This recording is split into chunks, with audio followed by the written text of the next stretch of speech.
Hello everyone, my name is Marjolijn Creton and I'm part of the front office team at the Rijksmuseum.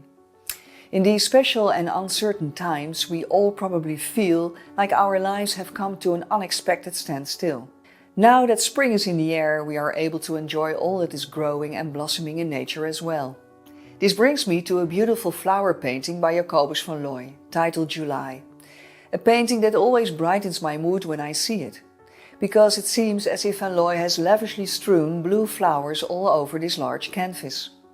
Looking a bit longer, however, you notice the house of the artist in Soest and the hay wagons behind the tall hedge. And in the right foreground, an overturned pot among the flowers.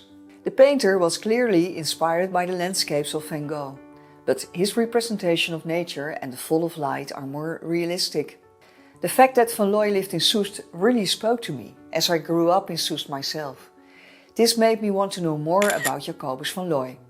He was the youngest of 9 children, and when he was only 5 years old, he became an orphan. His grandmother took him to the municipal orphanage of Haarlem. Nice detail is that nowadays this orphanage is the Frans Hals Museum. Van Looij trained to become a house painter, but was also able to follow drawing classes from 1877 at the National Academy for Visual Arts in Amsterdam. In 1884 he received the Prix de Rome, which allowed him to travel. And in the following years he spent traveling through Italy, Spain and Morocco. In 1894 he lived in Amsterdam when he married Jac van Gelder and moved to Soest. His love for gardens inspired him to a number of special paintings. One of his earlier and more powerful work is The Tuin, which he painted during the time he lived in Amsterdam and had access to a small city garden. He focused on stillness with a great deal of attention for nature. For him it was all about highlighting and enjoying the beauty of a small piece of nature and sharing this with the observer.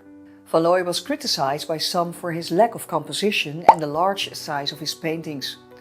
Jacobus was very sensitive to this criticism and decided to focus more on his writing. In the end, he earned more recognition for his work as a writer than as a painter. Hopefully you have enjoyed this short story about the painting July and the life of Jacobus van Looij. And I really hope to be able to welcome every one of you back in the Rijksmuseum soon, so you can enjoy all the floral beauty of Van Looij for yourself, alongside the many other wonderful objects in our collection.